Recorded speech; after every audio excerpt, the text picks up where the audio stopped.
Today, we are pulling back the curtain on a powerful and often totally invisible method of influence. It's called compliance sequencing.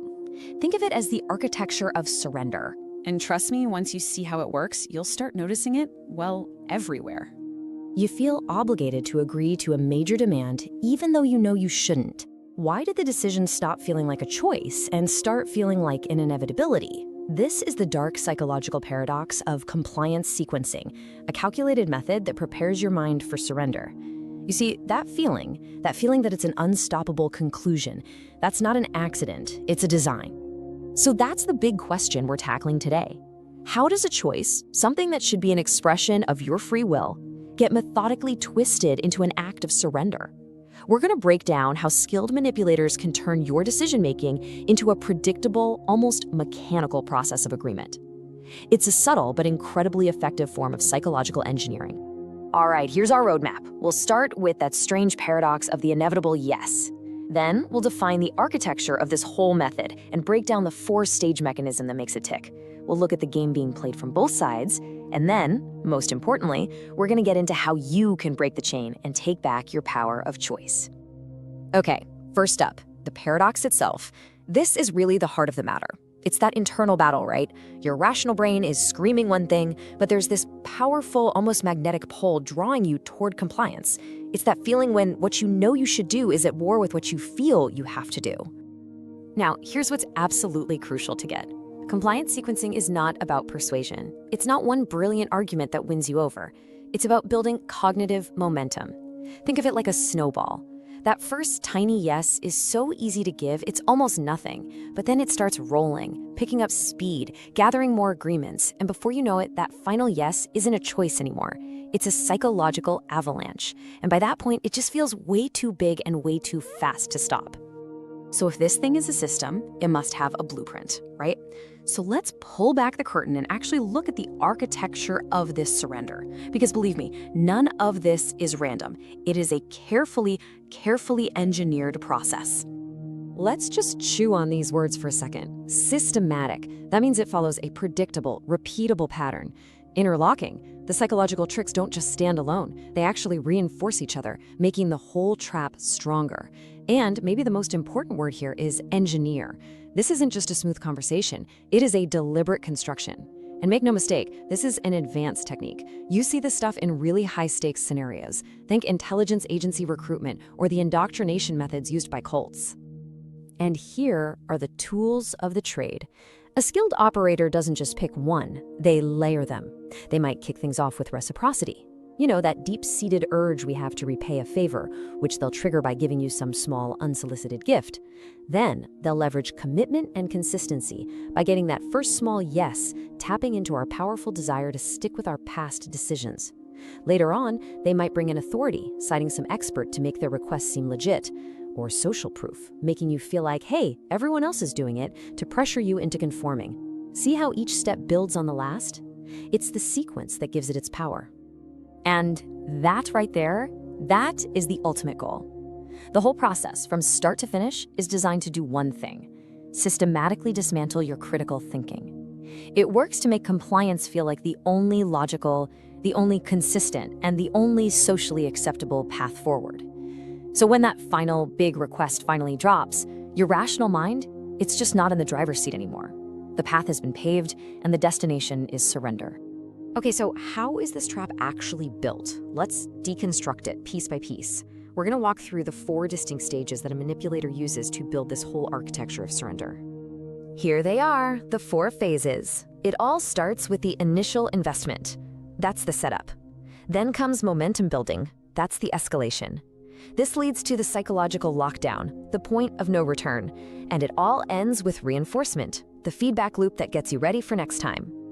Everything, and I mean everything, begins here with this anchor. The classic example is the foot in the door technique. Can I just ask you one quick question? Or can you hold this for just a second? It seems completely trivial, right? Totally harmless. Or they might use reciprocity, like when a charity mails you those free address labels before asking for a donation. That immediately activates that powerful human need to return a favor. All of a sudden, you feel this tiny sense of obligation. And that is all they need. That first yes. That small, almost unnoticeable debt, that's the crack in your armor. So, once that anchor is set, the escalation begins. This is where the snowball really starts rolling downhill. The requests get just a little bit bigger, each one building on the last.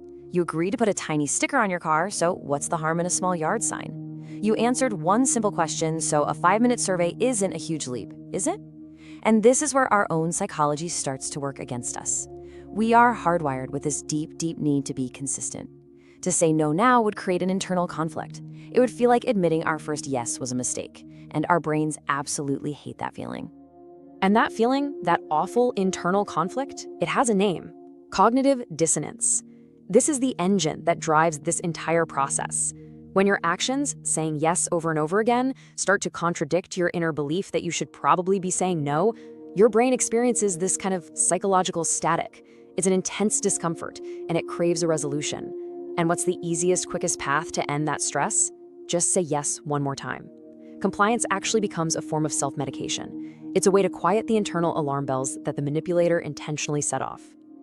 And finally, we get to the most insidious stage of all: reinforcement.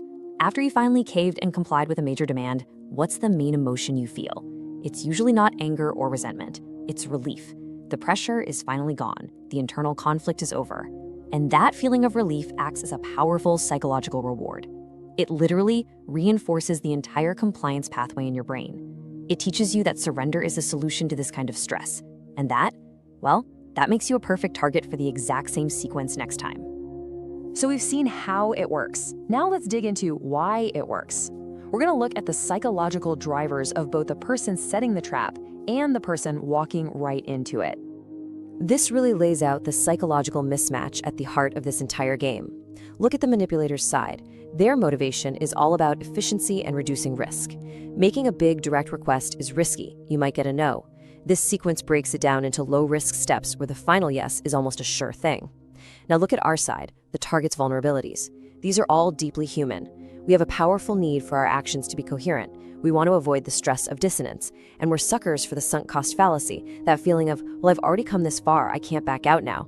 The manipulator's strategy isn't just effective, it's a perfect exploitation of our natural cognitive biases. Okay, we've taken the trap apart. We've seen how it's built. Now let's talk about how to disarm it. This is where we shift from analysis to action, and I'm going to give you the tools you need to defend your autonomy. There are 3 absolutely crucial steps to breaking this sequence. First, you have to learn how to spot the trap before it's even sprung. Second, you need to build a mental wall against the pressure. And third, you have to consciously break that pattern of automatic agreement.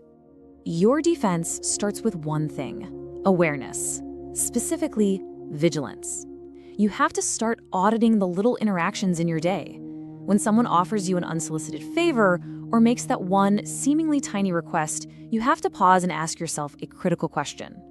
What could this be the first step towards? Reframe it in your mind. It's not just a small request. It's a potential initial investment.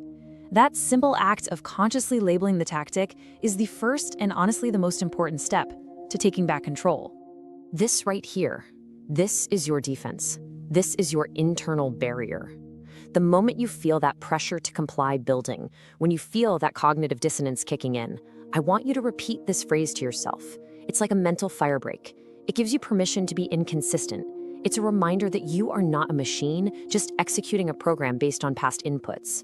You're a rational human being, and you're capable of making a fresh decision right here in the present moment based on what makes sense now.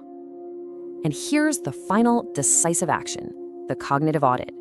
When that big request finally comes, you have to force yourself to mentally isolate it. Just wipe the slate clean of everything that came before it. Then ask yourself one simple question. If this person had just walked up to me on the street and asked for this one thing first, with no preamble, what would my answer be? I guarantee you, more often than not, the answer is an immediate and obvious no. This act of mental isolation completely strips away the sequence's power and puts the decision firmly back where it belongs, with your rational mind. All right, we've deconstructed the mechanism, and we've outlined the defense. So let's put it all together and really hammer home the single most important lesson from this entire explainer. So let's wrap this up. First, always remember that compliance sequencing is not a conversation. It is a method.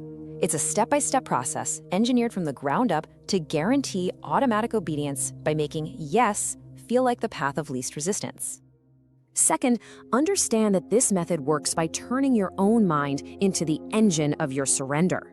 The initial investment is just the spark, but it's your own deep-seated need for consistency that builds the momentum, driving you forward toward that final psychological lockdown.